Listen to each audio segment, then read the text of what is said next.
Merci Jean-Claude Trichet. Alors au-delà des banques centrales, c'est aux entreprises elles-mêmes et au pouvoir public qu'il revient de créer les conditions d'une croissance forte et durable. Quels modèles de réformes ont été mis en œuvre et avec quel succès? Quelles politiques structurelles ont fait leurs preuves et dans quel pays?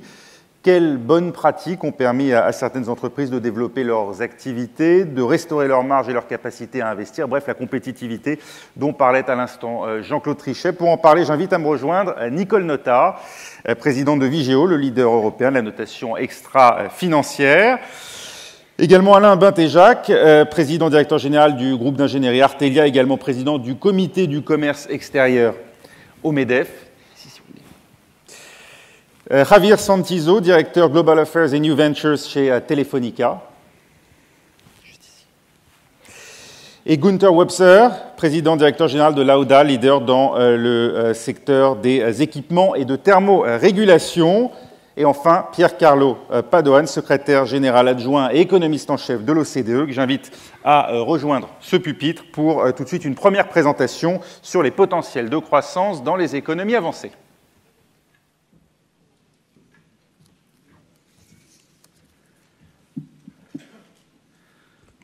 Mesdames, Messieurs, bonjour. Merci beaucoup pour l'invitation. Je m'excuse, je vais faire ma présentation en anglais, mais bien sûr, il y aura une traduction simultanée aussi pour la présentation.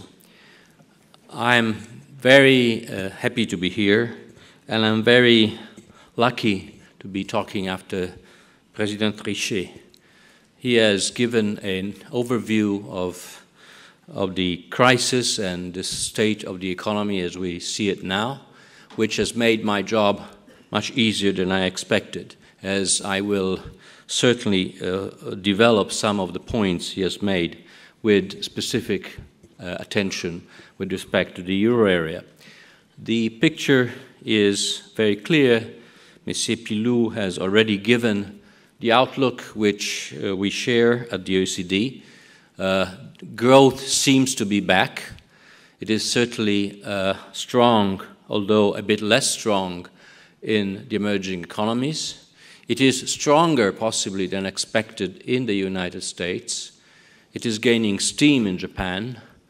It is finally coming back to the euro area in almost all its members.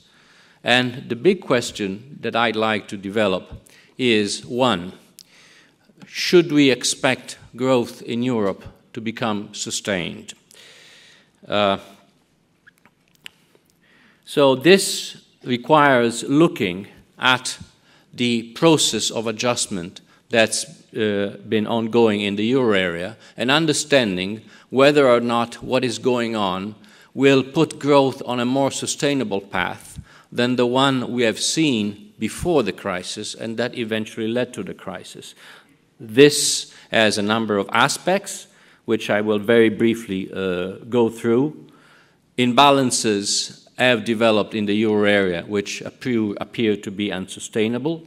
This has led to fragmentation, combination of sovereign and credit risk, and let's not forget also a moment in which we all feared, certainly I did, that the euro was about to break up. But now this moment is passed behind us, also thanks to very effective policy intervention. And the issue is, as I said, how can we put Europe back on a sustainable growth path? A couple of slides to recap the past. In the past, as President Trichet was mentioning, there were overlooked problems. Lack of competitiveness, especially in the periphery. Excessive growth, now we know. The periphery was growing more than the core in the euro area, and this proved to be unsustainable. This was also fueled by credit that was flowing to a large extent from the core to the periphery, and so this revealed a problem of allocation.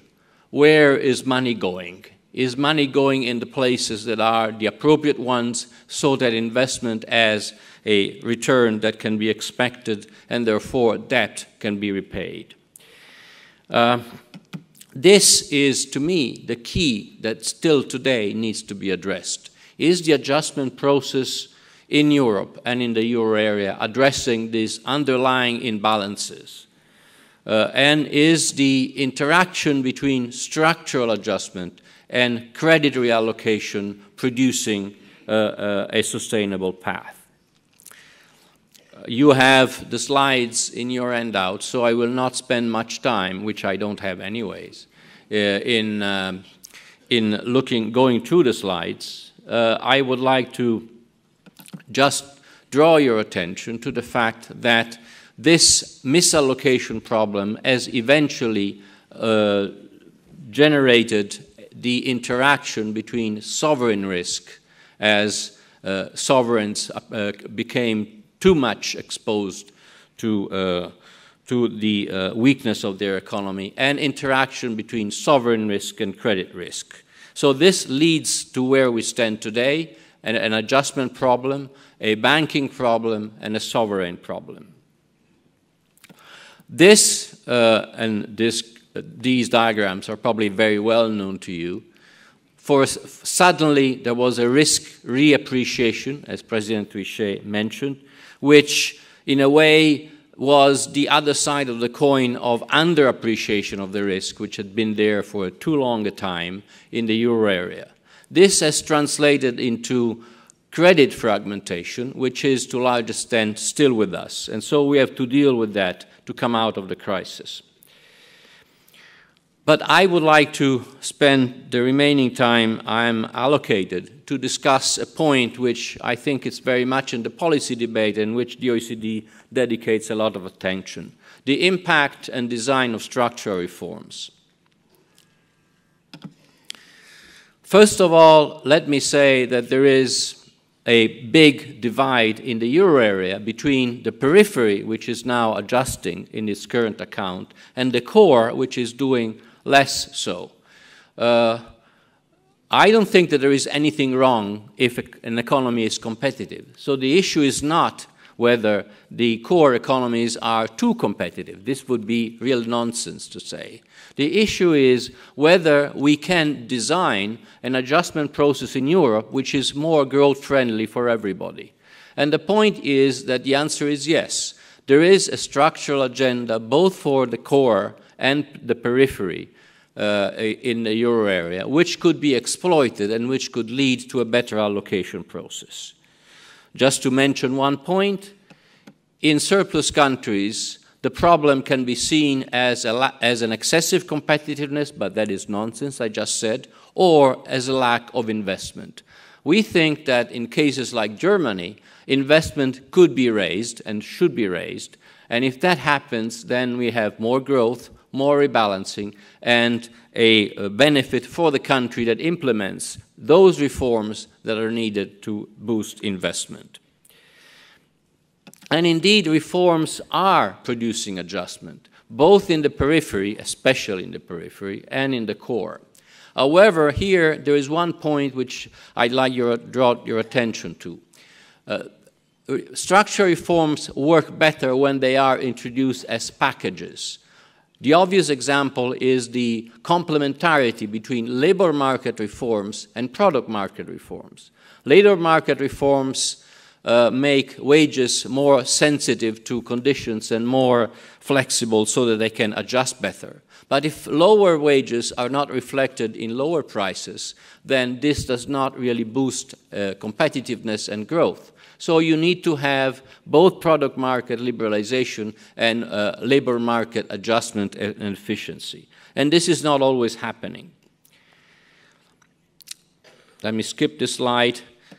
This is, if this happens, then we have done several calculations that show that combinations of product, labor, and where needed, social security system reform would lead to significant growth gains. So we are very confident that if the reform process goes on, Europe can not only regain growth with respect to the crisis, but also boost its long-term growth potential, which had been declining for some time, even much earlier than the crisis. The right-hand side panel here shows a measure we use at the OECD to assess how much of the reform program has been implemented. And here you can see something which is very well known.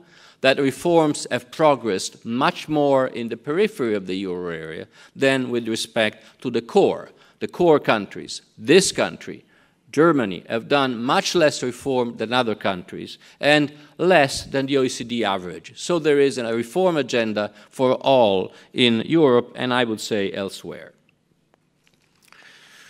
Final point, do structural reforms work on their own? Well, they would work much better if the macroeconomic environment were more conducive to growth. Let me give you an example. If there is product market liberalization, there are investment opportunities that open up. But if credit does not flow to companies, then those investment opportunities may be left unexploited.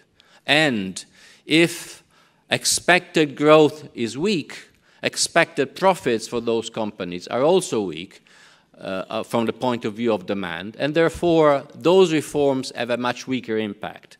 The point is very simple. What Europe needs is a comprehensive strategy where we have structural reforms at the national level, progress in the credit system, the restoration of the credit channel, and here is where the banking union is relevant not only to separate the link between sovereign and credit, as we have seen, but also to facilitate the success of structural reforms. And finally, as President Trichet was recalling, given that fiscal consolidation has done much progress in Europe, we are entering a phase in which the fiscal stance will be much less a drag to growth as it has been in the recent past. So this point, and I would like to end here because my time is up, and I do not know what happens when that number reaches 0. I'm scared. So my final point is answering the question I put on the floor. Is Europe now growing towards a more sustainable path? Yes, if. Yes, if the policy agenda is fulfilled by all actors involved. National governments to push forward the structural adjustment program, agreement in Europe about a well-functioning and speedily set up banking union with all its pillars, including the single resolution mechanism, and fiscal consolidation which is achieved and maintained so that we finally move from a situation in which debt goes up into a situation in which debt goes down, and therefore we have all the conditions for a virtuous circle to be kicked off. Thank you for your attention.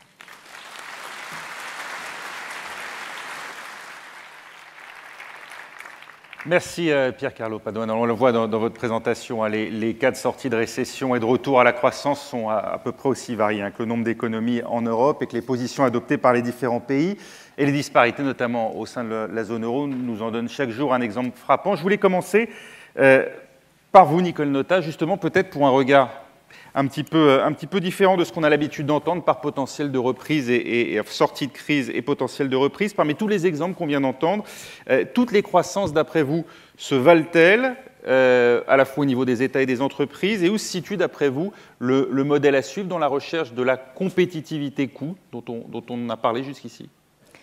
Bonjour. La compétitivité coût, je pense qu'elle est nécessaire. Elle fait partie évidemment des conditions dans lesquelles les entreprises peuvent gagner la bataille dans le monde. Et le projet que le gouvernement a en France, finalement, de ne plus faire porter le financement des allocations familiales sur le coût du travail, me semble tout à la fois logique et nécessaire. Logique parce que on n'est plus en 1945 quand on a créé nos systèmes de protection sociale, et à l'époque, il fallait bien prendre l'argent de ce financement quelque part.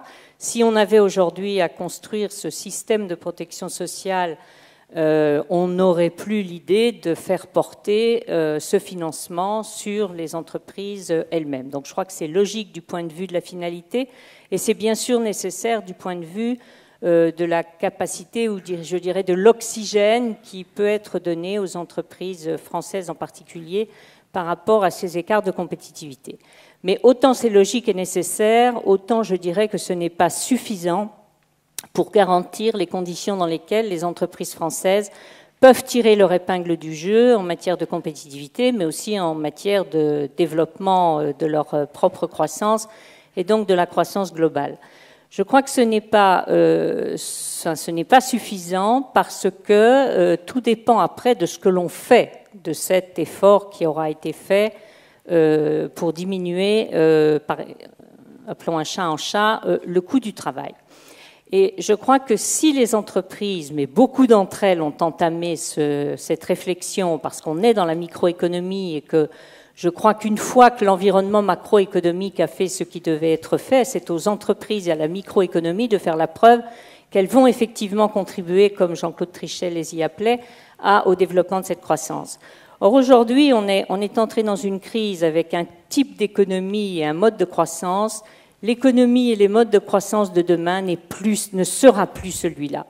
Et les entreprises qui n'ont pas encore engagé cette réflexion et ces actions par rapport aux conséquences, par exemple, des questions de changement climatique, des questions de mixte et de transition énergétique, des problèmes qui sont ceux de la rareté, je viens de parler des ressources naturelles, on peut parler aussi de l'eau, globalement de ce que sont l'accès pour un grand nombre de populations mondiales, de l'accès aux biens essentiels. Tout ça tirera la croissance de demain, mais encore faut-il que les entreprises prennent conscience des mutations qu'engendrent ces gros défis, car ce n'est pas un rêve ou un cauchemar ou un rêve fait par quelques experts qui viennent perturber, je dirais, les logiques habituelles de ce que doivent être les canons de la croissance et du développement économique. Ce sont des réalités qui doivent aujourd'hui occuper les entreprises, et c'est pas pour rien que certaines entreprises ont déjà pris de grosses décisions en matière de recherche-développement pour modifier des modes de production qui sont trop chronophages en énergie, qui sont trop polluants, qui sont etc., etc. Je ne vais pas développer tout ça.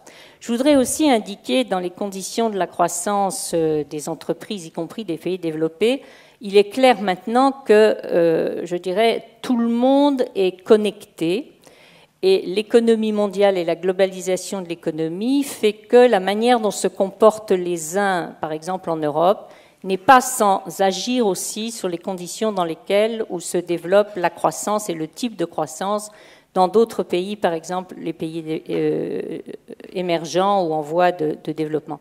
Juste donner un exemple là-dessus. Moi, j'ai été très frappée par deux grosses questions. Celle du Rana Plaza. Vous avez tous en tête cette catastrophe énorme où des entreprises européennes et de pays développés ont des fournisseurs dans ce Rana Plaza où il se passe ce que vous avez. Pour ces entreprises de pays développés, je vois au moins 2 ou 3 questions à se poser.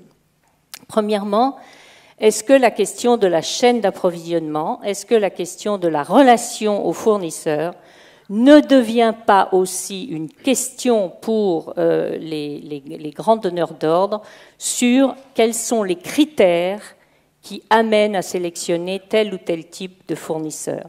Et miser sur uniquement des prix, quand on n'est pas dans les enchères inversées d'ailleurs, mais sur les prix les plus bas auprès des fournisseurs, a un effet qu'on voit et qui peut avoir des conséquences négatives sur la chaîne d'approvisionnement des entreprises en elles-mêmes, mais qui finalement met aussi en cause les conditions dans lesquelles le développement du pouvoir d'achat, le développement des standards sociaux dans ces pays-là contribue aussi globalement à des conditions beaucoup plus optimum de la croissance mondiale. Je pourrais prendre le même exemple avec ce qui est arrivé à tous nos marques avec lesquelles on joue tous les jours, Apple et compagnie, avec ce qui est arrivé en Chine où les fournisseurs ont eu aussi de gros déboires en la matière. Voilà. Donc, ce que je veux dire, c'est que de la manière dont les entreprises, oui, s'adaptent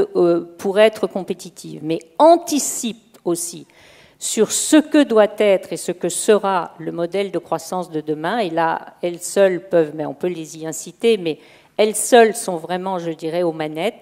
Celles qui avancent dans ce sens-là sont, me semble-t-il, des entreprises qui tireront leur épingle du jeu en termes de croissance et qui permettront de tirer une croissance globale au niveau des pays, de l'Europe et bien sûr du monde entier. Now I'd like to turn it over to Gunther Webser to reflect on your experience at the head of Lauda. Let me say just a few words about your company to introduce you to the audience. Lauda is a global leader in the manufacturing of thermostats and temperature and monitoring devices for the industry, a company, a private company whose ownership has remained within your family ever since its creation. That was about 60 years ago. It now employs, correct me if I'm wrong, about 400 people across the parent company and its 8 subsidiaries for an annual sales numbers of 60 million euros. Because it's so typical of Germany's success with its Mittelstand, its mid-sized companies, please tell us what lies behind your success, and how do you manage to succeed even in the most competitive and most difficult European economies? Je comprends français, bon, mais je préfère parler anglais, comme Monsieur Paduan. Yes, thanks for the invitation. I think I'm invited because our company is representing the German Mittelstand, the small and medium-sized companies. In Germany, we have about 1,500 world-leading companies. We are one of them. And the region where our company is located, which is between Stuttgart and Frankfurt, has the high density of world-leading companies. So there's a similarity maybe in these companies, and you are right. I think one important factor is a long-term strategy, a long-term vision, and the importance of the family. Yeah? Our company was created in 1956 by my grandfather, and so I'm representing the 3rd generation, and I joined the company at the age of 26, and I'm running it now as a general manager or as a managing director for 11 years. Yeah. So I think this long-term vision is very important. Then in our region, we do have a very close network between the companies. We exchange information. We have a strong chamber of commerce where I also participate. And the network is quite important. It's also referring to suppliers. And of course, our customers, as you said, they are worldwide. So currently, we are exporting about 60%. So I'm coming to another success factor. I think our company has started very early to see the market on a global scale. 2 years after the creation, we had our first distributor. So we were extending our distribution company. We started comparatively late to create our own companies abroad, but by chance, France was the first company we created about 9 years ago, very close in Neuilly. Now we are near the airport in the industrial zone Nord 2. So France always has been our strongest foreign market so far. Sometimes it competes a little bit with the US, but as our neighbor country, as our friends, France is very important to us. We often hear here in France politicians and companies and entrepreneurs and the people as well railing against the burden of European regulation and bureaucracy, and also against the strong euro. Would you so far as to say that a strong euro is not an issue for German companies in general, and is it because price competitiveness is not so much an issue for you? I mean, we're very concerned about what's going on a European level, and there are surveys amongst German companies who say what is the biggest hurdle, what is the biggest burden for German companies, and it's bureaucracy. And frankly, what's going on a European level doesn't make us very happy. There's, for example, one European law which is about aviation security, and this is really affecting German companies. Yes, we are concerned about what's going on in Europe. And of course, we are concerned about what's going on with the euro. I think, from my point of view, currently, we can manage it. When the euro is going to about 140 to the US dollar, I think we will start to have a problem. But of course, we are doing like hedging to secure the currency. currently we are not hedging because we do expect the exchange rate will go a little bit lower end of this year. But of course, there's always a risk. I would say below 140, there's no issue for German companies. When it's getting above, there might be an issue. Javier Santiso, vous en tant que directeur de Telefónica International, on a envie de vous entendre d'abord évidemment sur les réformes entreprises ces dernières années en Espagne, avant d'aborder ensuite plus généralement le marché à l'international et l'Amérique latine. On aura l'occasion d'en parler. D'abord sur la situation en Espagne. On a exagéré, d'après vous, dans le catastrophisme à propos du naufrage de l'industrie espagnole. Et en termes de rentabilité et d'endettement, est-ce qu'on peut dire aujourd'hui que le tissu des entreprises en Espagne s'est assaini ? Alors d'abord, bonjour. Sur l'Espagne, moi j'ai passé 20 ans à travailler sur les marchés émergents. Je ne sais pas si c'est pour ça qu'on m'a invité, pour parler d'un pays submergé. Mais je voudrais dire, enfin, j'étais en train de regarder des titres d'un hebdomadaire britannique assez connu, un hebdomadaire qui publiait en juillet 2012 une couverture avec Spain, mais le S était tombé, donc on avait Pain, non? Et à l'époque, l'Espagne avait un spread, enfin une prime de risque de 600 points de base, un peu plus de 600 points de base. Aujourd'hui, on a à moins de 200 points de base. Et on a évidemment un virage à 360 degrés, ou à 190 degrés, comme on veut le mettre, sur la perception qu'on a sur le pays. Et je pense qu'il faut aussi détruire beaucoup de mythes sur l'économie espagnole. Il faut peut-être commencer à recentrer un peu de raison, parce qu'il y a eu, évidemment, on est parti un petit peu dans tous les sens. Les mythes sur l'économie espagnole, je ne vais pas vous assommer de données macroéconomiques, mais je vais plutôt aller sur des exemples très concrets. J'ai une présentation avec 50 slides, comme de toute façon on m'a interdit de présenter des slides, donc c'est assez simple. Si vous prenez 200 ans d'histoire économique espagnole, donc une série longue, à l'OCDE, quand j'y étais, on a travaillé avec Madison là-dessus, donc sur des séries très longues. L'Espagne, en gros, est un pays très pauvre jusqu'au milieu du XXe siècle. En 1960, autour des années 60, l'Espagne a un PIB par habitant de l'équivalent de 4 000 et quelques dollars. C'est très très faible. Aujourd'hui, l'Espagne a un PIB par habitant, même au moment de la crise, c'est-à-dire en rabotant déjà avec la crise, de l'équivalent de 29 000 dollars par tête d'habitant. Alors si on traduit en euros, mais surtout ce qui est important, c'est vous donner un peu l'immensité du chemin fait. En 50 ans, l'Espagne a créé l'équivalent en richesse du PIB nominal de la Norvège ou de la Suède. Ce qui a été détruit, c'est l'équivalent dans les 4-5 dernières années, l'équivalent du PIB nominal de la Croatie. Si on compare avec l'Allemagne, qui est évidemment un point de référence en Europe, depuis l'entrée de l'Espagne dans l'Union européenne, vous avez un pays qui a convergé de manière accélérée avec l'Allemagne. Avant la crise, on était à 1,06 de convergence en termes de PIB par habitant avec l'Allemagne, c'est-à-dire pratiquement une convergence parfaite. Donc vous avez une économie qui a énormément convergé. Évidemment, maintenant, on a divergé. D'ailleurs, comme d'autres économies européennes, on se retrouve dans un niveau, disons, de développement économique macro équivalent aux années 2002-2004. C'est aussi le chemin qu'a pris l'Angleterre, hein, ce n'est pas seulement l'Espagne. Mais pour vous donner des mythes beaucoup plus concrets, et on parle déjà de compétitivité, parce que là aussi, on a un mythe sur l'Espagne, d'entreprises peu compétitives, etc. Ce qui a permis d'encaisser le choc, c'est aussi le tissu compétitif des firmes. Mais pour aller à quelques exemples, trois exemples concrets, et des entreprises de taille très très différentes.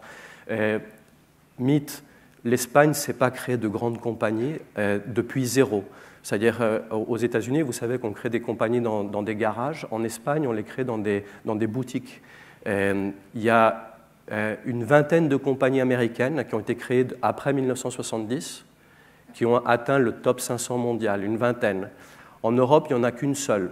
C'est-à-dire, le problème n'est pas seulement espagnol, il est européen. On n'arrive pas à générer de très très grands groupes depuis zéro. Et donc, les Américains, c'est Google, les compagnies que vous connaissez. L'espagnol, c'est Inditex. C'est-à-dire, pour ceux qui sont moins familiers, c'est Zara.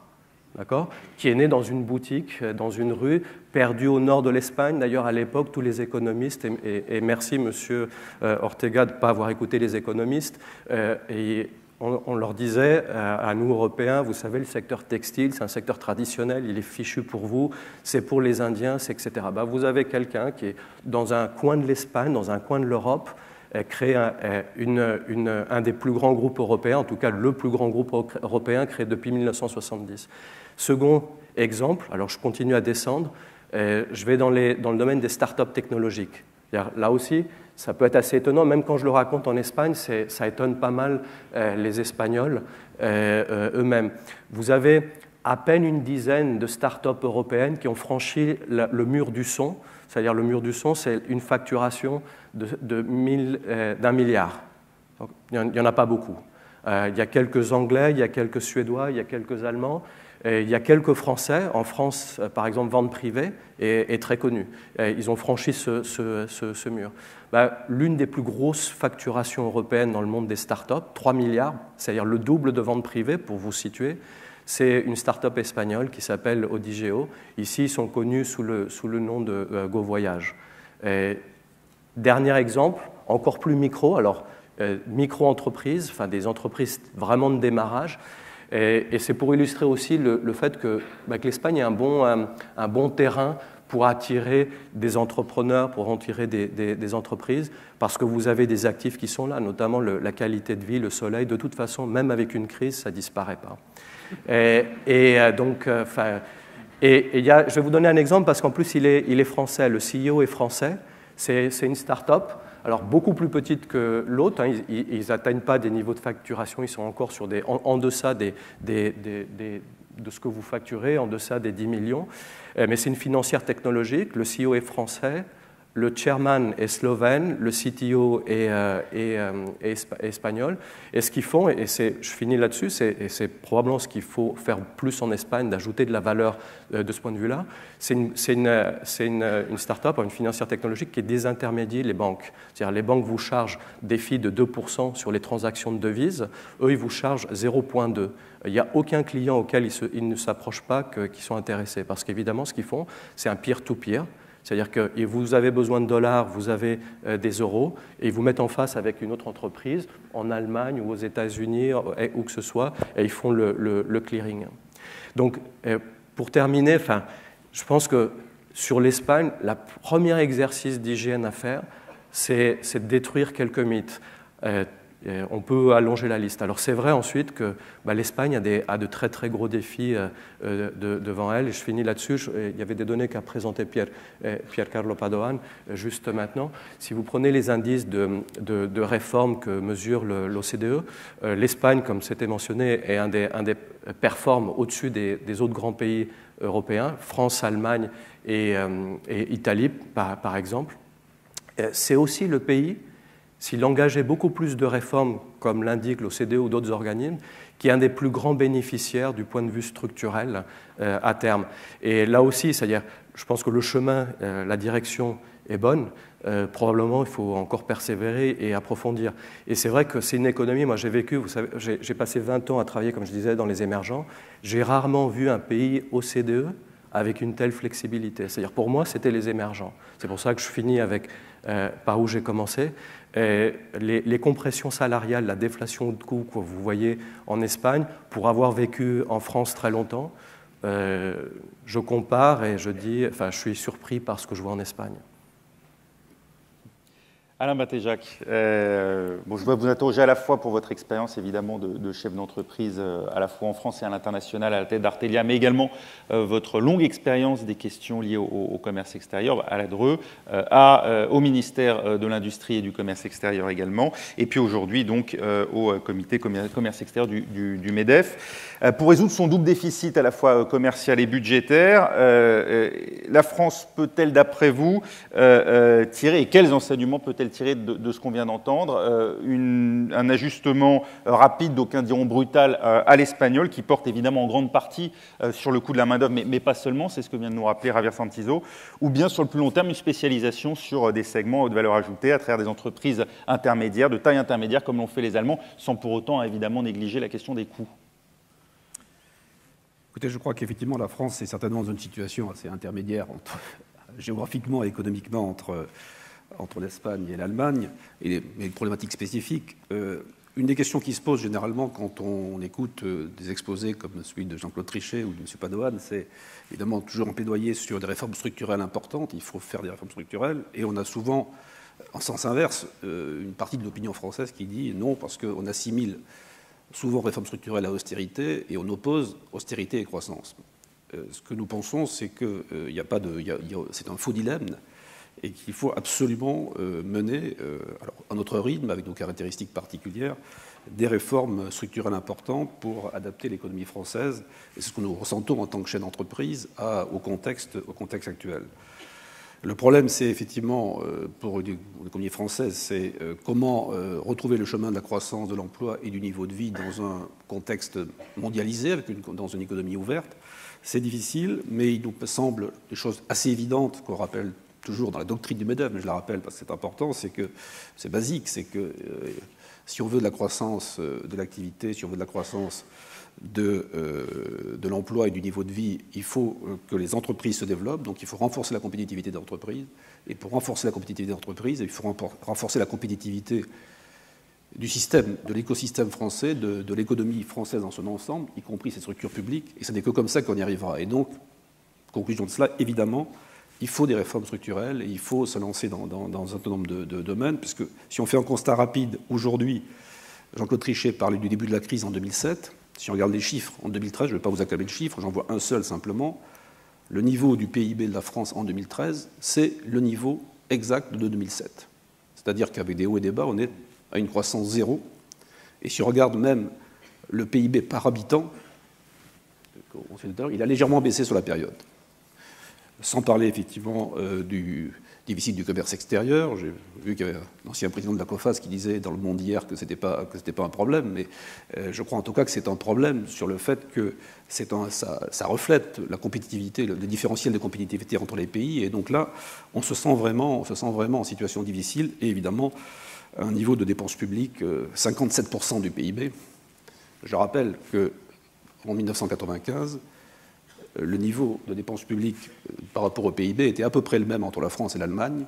Et aujourd'hui, il doit y avoir 12 points de PIB d'écart. Donc là, il y a eu quand même une dérive importante. Et d'un point de vue purement pratique, on n'a pas le sentiment d'être beaucoup mieux administré qu'à l'époque. On n'a pas le sentiment d'être beaucoup moins bien administré que l'Allemagne, par exemple. Donc il y a quand même Donc c'est pour cela que ce que nous considérons, c'est qu'il faut vraiment mettre un effort important là-dessus. Et que il nous semble qu'il y a quelques éléments fondamentaux, donc quelques-uns rapidement que je mentionne, qui sont là aussi très basiques, mais qu'il faut rappeler dans ces éléments à mettre en avant. D'abord, évidemment, réhabiliter l'entreprise et les entrepreneurs, considérer que c'est l'entreprise qui crée la richesse, qui développe l'entreprise, et donc effectivement il faut leur donner les conditions favorables, et il faut considérer qu'être entrepreneur, c'est pas forcément le mal absolu. Il faut considérer aussi que pour être entrepreneur, il faut du capital, et que le capital, c'est pas non plus en gros mots. Donc je crois qu'il faut créer les conditions. Alors, je crois qu'on accepte, on est très intéressé par ce qu'a déclaré le président de la République récemment, puisque le pacte de responsabilité, donc c'est un nouveau pacte. Jean-Claude Trichet parlait tout à l'heure du pacte de stabilité et de croissance. Maintenant, on est au pacte de responsabilité purement français, et donc on l'accueille favorablement, justement parce qu'il indique un discours plus positif sur ce thème-là, et ça nous paraît extrêmement important. Restera évidemment à voir comment il se traduit dans les faits. Donc réhabiliter l'entreprise et les entrepreneurs, ça nous paraît absolument fondamental. Ce qui nous paraît aussi fondamental, c'est le débat franco-français traditionnel, mais qui est important, c'est la primauté de l'offre, c'est-à-dire qu'on oppose souvent politique de l'offre à politique de la demande. Il nous semble que la demande, elle existe, ne serait-ce qu'au niveau mondial, d'ailleurs, au niveau international, elle va exister encore plus. Et donc, il faut qu'on soit en mesure d'en profiter, il faut que les entreprises soient en mesure d'en bénéficier, comme les entreprises espagnoles aujourd'hui. Je suis très impressionné parce que ce sont mes concurrents dans un domaine, quand je vois l'agressivité extrême qu'ont beaucoup d'entreprises sur les marchés, entreprises espagnoles sur les marchés tiers, sur les marchés internationaux. Donc je pense que là, il faut qu'on soit à la demande, à répondre à ça. Il faut des politiques publiques qui sont effectivement, qui mènent à un système plus compétitif. Et puis, certainement aussi, mais on en reviendra, je terminerai par là, il faut certainement une Europe aussi, une Europe forte et une Europe attractive et compétitive, et ça, mais c'est un autre élément du dossier. Je voulais juste ajouter une question, parce que vous dites effectivement le PIB de la France qui en gros est stable par rapport au niveau 2007. Ce qui n'a pas varié non plus, c'est la taille du groupe des ETI, des entreprises de taille intermédiaire. Comment vous l'expliquez? Alors, moi, je dirige personnellement une ETI, donc, qui est une entreprise moyenne, puisqu'elle fait un peu plus de 3000 salariés et qu'ils ont 400 millions d'euros de chiffre d'affaires. Et effectivement, en France, il y en a 4000, et en Allemagne, il y en a 12 000, je crois. Et ce qu'on ne sait moins, d'ailleurs, c'est qu'il y en a, je crois, 10 000 en Angleterre aussi. Alors effectivement, je crois que ce sont des entreprises qui sont vraiment, d'ailleurs, souvent montrées comme des fers de lance, le Mittelstand allemand, notamment à l'export, à l'international, ce que je crois, évidemment, personnellement, d'ailleurs, on fait des efforts tous dans ce domaine. La vraie question, d'ailleurs, n'est pas de convaincre les chefs d'entreprise, contrairement à ce que certains pensent, de ces entreprises-là, à faire plus d'exports. Ils sont déjà convaincus par eux-mêmes de le faire. La vraie question, c'est de créer plus d'entreprises, de faire que plus de PME deviennent des entreprises de taille intermédiaire. Et là, je crois qu'il y a de multiples obstacles. Il y a les fameux seuils sociaux, il y a les règles fiscales en matière de transmission. Là, on parlait d'entreprises à capitaux familiaux, c'est souvent le cas des entreprises-là. Dans mon cas, ce n'est pas des capitaux familiaux, mais c'est des entreprises détenues par son management. Mais je peux vous dire que quand vous raisonnez en termes de transmission aux plus jeunes, simplement, c'est le même problème d'ailleurs, que ce soit familial ou pas, il y a des obstacles considérables et c'est un coût considérable. Donc je crois qu'il y a tout un ensemble extrêmement lourd et ce qui est assez... Enfin, je termine là-dessus. Ce concept d'ETI, d'entreprise de taille intermédiaire, est apparu il y a quelques années. Moi, j'en suis très content, parce qu'avant, on ne savait pas ce qu'on était, parce qu'on n'était ni des PME, ni des grandes entreprises, donc on est très heureux, parce que maintenant, on sait ce qu'on est. Mais le nombre n'a pas bougé depuis. Le nombre n'a pas bougé, et je n'ai pas non plus vu quelles mesures spécifiques réellement étaient mises en place, à part en discours très favorable, en disant il faut y aller, les gars, c'est bien, mais je n'ai pas encore vu très bien comment ça se traduisait concrètement. Mais à l'avenir. Saint-Iso, vous vouliez... Oui, je ne sais pas si on peut commenter sur ce qu'a dit justement Alain. Je veux juste faire un petit commentaire sur... une révolution silencieuse qui est en tout cas engagée dans certains pays. Je n'ai pas les chiffres pour la France, mais je peux vous donner pour l'Espagne, parce que vous disiez être entrepreneur, chef d'entreprise, c'est un peu, c'est pratiquement, enfin la perception est souvent négative, on dit. Moi, une des données qui m'a le plus étonné ces derniers mois, c'est une donnée d'une enquête de sociologues sur l'institution qui est le plus primée en Espagne à l'heure actuelle. C'est le plus admiré par les Espagnols. Alors on nous dit, les Latins, vous savez, vous n'aimez pas les entreprises, il n'y a que les Anglo-Saxons, les Américains et les Anglais. La première institution qui est prisée, appréciée par tous les Espagnols, 90%, c'est les PME, enfin les PME, les chefs d'entreprise, les entreprises, etc. Et c'est assez étonnant parce que quand vous comparez avec les États-Unis c'est 65%. Et je pense qu'il est en train de se passer, il y a de très très profonds changements. C'est-à-dire c'est pas seulement ce que vous lisez dans les journaux. Je sais pas, j'ai pas les chiffres pour la France. Peut-être aussi qu'on a des changements en France, mais évidemment on est en train de découvrir que les chefs d'entreprise, les entreprises, les PME, c'est celles qui génèrent de l'emploi. Et si votre problème numéro un c'est l'emploi, vous commencez à visualiser ou apprécier de manière très très différente ceux qui sont sur la frontière, au front dans ce domaine-là, et c'est les chefs d'entreprise.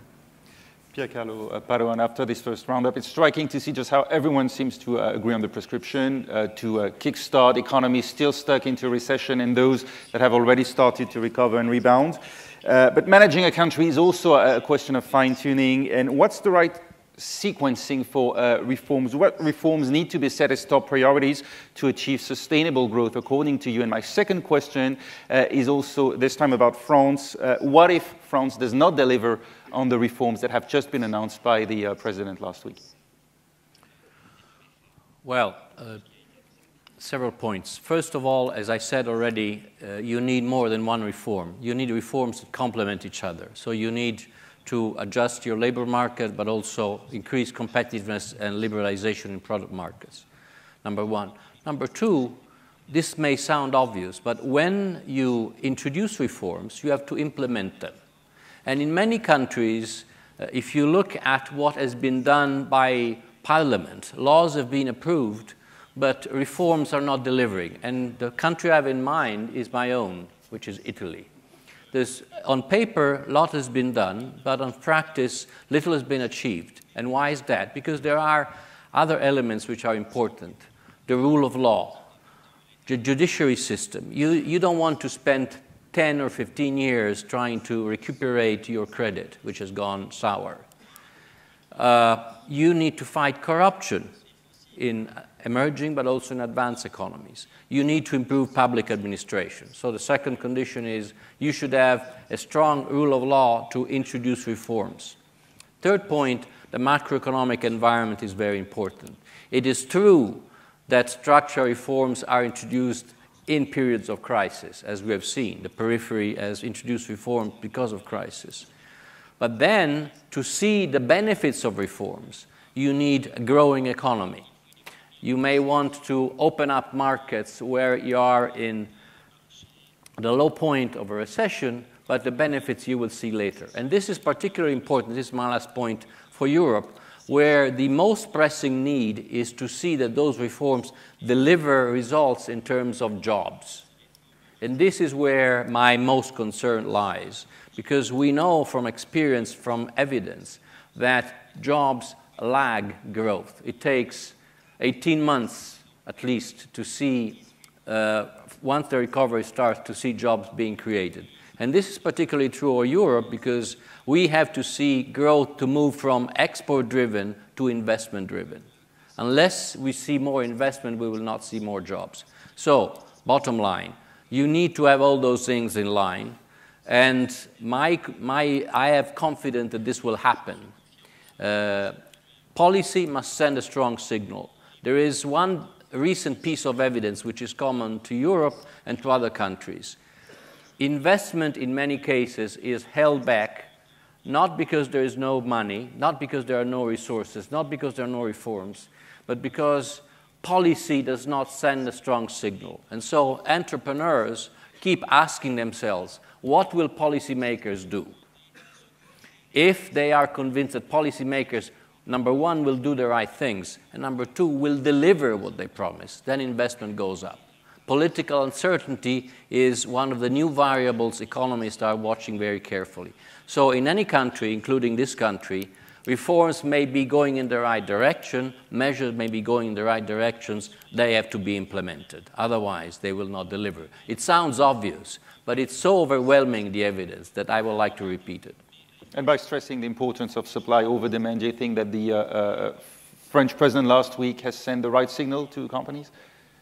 To be very frank, if you allow me, I think that this dispute between supply versus demand is a non-starter.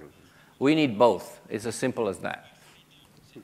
Nicole Notat, quel est le rôle justement de l'État dans la capacité des entreprises à améliorer cette compétitivité hors coût dont vous nous parliez tout à l'heure? L'État a un rôle sur la fiscalité, l'État a un rôle sur les conditions, je dirais les contraintes administratives, enfin tout ce qui est largement sur la table en ce moment en France. Donc il y a bien un rôle de l'État pour participer à cette évolution de la compétitivité des entreprises et donc au potentiel de croissance derrière. Mais il me semble, et ça, moi je mettrais plutôt ça à l'actif de l'État aujourd'hui, parce que ce qu'on voit dans les pays qui ont réussi leurs réformes, ce sont des pays où le cap des réformes, la nécessité de la réforme, le fait de les nommer et de les expliquer a été fait. Je pense à l'Europe du Nord, mais je pense aussi à l'Allemagne.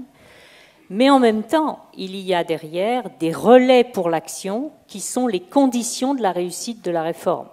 Donc il faut certes que l'État soit clair, donne le cap, s'y tienne, ne change pas d'avis, etc. Tout ça, on en est bien conscient. C'est vrai pour la réforme de l'État, les dépenses publiques doivent diminuer, ce qui suppose réorganisation, mais il faudrait traiter en même temps de quels services publics avons-nous besoin et de quelle efficacité des services publics avons-nous besoin. C'est un ensemble qu'il faut traiter en même temps, alors qu'en France, on a l'habitude de ne parler que du début, de l'objectif à atteindre sans véritablement penser la méthode de la réforme, c'est-à-dire les conditions de la réussite de la réforme. Et de ce point de vue-là, quand on parle réforme marché du travail, vous avez une méthode qui est sûre d'échouer. C'est si demain les députés se saisissent du Code de travail et à coup de serpe décident de changer tel ou tel aspect du Code du travail. Il y a une méthode qui me semble beaucoup plus efficace. Alors évidemment, intellectuellement, on peut penser « oh là là, elle est plus lourde, elle est plus lente ». Oui, mais enfin, une réforme qui part d'en haut et qui échoue, elle n'est pas très efficace. Donc l'implication des acteurs, c'est vrai des collectivités locales par exemple pour la réforme là qui vient d'être lancée par le président sur le millefeuille administratif. Mais c'est vrai avec les partenaires sociaux. quand les partenaires sociaux négocient des conditions de flexibilité possible dans l'entreprise, d'organisation du travail, y compris d'évolution des effectifs par rapport à des gros enjeux de mutation de l'entreprise, je crois qu'on est dans les conditions de la réussite de la réforme réelle sur le terrain, au niveau microéconomique. Donc moi, il me semble que le sujet en France, il est certes d'être très au clair et de ne pas ergoter sur le principe qu'il faut des réformes structurelles, mais ça, il y a encore effectivement du travail à faire pour que ça fasse consensus plus que dissensus. Mais justement parce qu'on a dissensus sur l'objectif, il faut qu'on soit très performant sur la méthode de réalisation, c'est-à-dire sur l'implication des acteurs qui sont, me semble-t-il, les mieux à même, dès lors qu'ils en aient la volonté, que le cadre a été tracé, de pouvoir faire avancer les réformes en question. Et j'insiste, l'Europe du Nord, ce n'est pas un hasard si elle réussit bien ce type de réforme. C'est que l'Europe du Nord a dans ses gènes une forte contribution de la négociation collective, des partenaires sociaux, etc. Et d'une certaine manière, le système allemand, qui fait que les syndicats sont très intégrés à l'entreprise au niveau des discussions économiques, etc., est un facteur de succès. Alain Bretéjac, le MEDEF a salué le pacte de responsabilité annoncé la semaine dernière par François Hollande à sa conférence de presse. On imagine que la suppression des allocations des cotisations familiales, c'est une bonne nouvelle pour une entreprise comme Artelia qui emploie plus de la moitié de ses salariés sont des ingénieurs ou des docteurs, donc a priori des cadres payés très largement au-dessus du SMIC qui ne bénéficiaient pas jusqu'à présent des allègements de cotisations tout à fait, au niveau des bas salaires, ça on l'imagine. Globalement, ça va permettre de créer combien d'emplois? Il y a un débat qui s'est engagé en France, le MEDEF ne veut pas s'engager sur le chiffre exact. Arnaud Montebourg lui dit 1,8 million. Oui, je ne sais pas, moi je ne vais pas non plus de pronostic de chiffres. C'est le rôle des partenaires. Vous pensez qu'on peut arriver par la négociation sociale, par le dialogue social, à fixer des objectifs chiffrés en matière de création d'emplois? Parce que le chef de l'État parlait d'objectifs globaux, mais également de négociations au niveau des branches. Je crois que c'est objectivement, je m'exprime en nom personnel, je pense que c'est très difficile de fixer un objectif comme cela de manière bureaucratique et je crois que c'est pas ça la vie des entreprises. Ce qui est en revanche possible dans un accord d'entreprise, et c'est là qu'effectivement le dialogue social est extrêmement important, et là ça peut être donnant-donnant, c'est des échanges qui permettent d'améliorer le système. Et d'ailleurs, il y a eu des exemples récents qui montrent que même en France, on y arrive, puisqu'il y a eu l'accord national interprofessionnel sur le marché, sur le conditions de travail. Il y a eu l'accord sur la formation aussi qui a été signé tout récemment, qui change quand même pas mal les conditions de la formation professionnelle et qui allège et qui assouplissent. Et là, on a eu un accord, enfin, pas de tous les partenaires sociaux, mais en tout cas de pas mal de partenaires sociaux. En tout cas, je pense que du côté de MEDEF et du côté des organisations patronales en général, je crois qu'on est prêt à jouer le jeu et à essayer d'être partenaire de ce pacte, en quelque sorte, pour améliorer les choses. Se donner des objectifs chiffrés, je pense que c'est, enfin, ma petite expérience maintenant de ce genre de choses, et on se rappelle des déclarations et des engagements nombreux d'il y a longtemps aussi dans ce matière, je n'y crois pas. En tout cas, que ça crée les conditions favorables à la création d'emplois à long terme, je pense que c'est bon, mais comme le disait M. Padoan, c'est vrai qu'il y a parfois un écart dans le temps entre les mesures qui sont prises et les conséquences en termes d'emploi. Et il faut tenir cette période-là. Gunther Robser, Germany is often taken as an example, and just a few seconds ago, Nicole Notta mentioned it once again of a country where employers and employees manage to negotiate on the most important issues for them. How is it possible, when their objectives may sometimes appear as somewhat contradictory, how can they still manage to reach agreements at every company's level? And I have a second question. Among those several reforms currently under discussion in France, there's one regarding the training of the workforce, how employees can acquire new skills throughout their career and regardless of whether they're currently being employed or unemployed. For a company like yours, in order to manufacture high-value products, you need highly skilled workers. How would you rate the German higher education and vocational training system compared with what you know of other European countries? I think mentioning the trade unions is a good example of what Germany did maybe 10 years ago, the so-called Agenda 2010 of the Schröder era, because at that time we were the ill man in Europe, so to speak. Germany was not very well mentioned. And then I think the political parties, together with the trade unions, with the company, made a big effort to change things, to speed up the economy and to liberalize the labor market. And nowadays, we have a very close relation to the labor representatives, and I think that might be a difference to France. In Germany, most companies do have an elected labor representative, and from 200 people up, he was working full-time. So we have one full-time labor representative in our company, and he's also the contact person to the trade unions, which is organized on a more regional level. And in our company, I would say the majority of the workers are also members of these trade unions, so the trade unions do represent the workers, which is a good thing for discussions, for raisement of salaries and etc. So this was the first question. Second question, you know, the Germans are very proud of their so-called dual system, where you, at one part, you're going to school, and the other part, you're working in the company.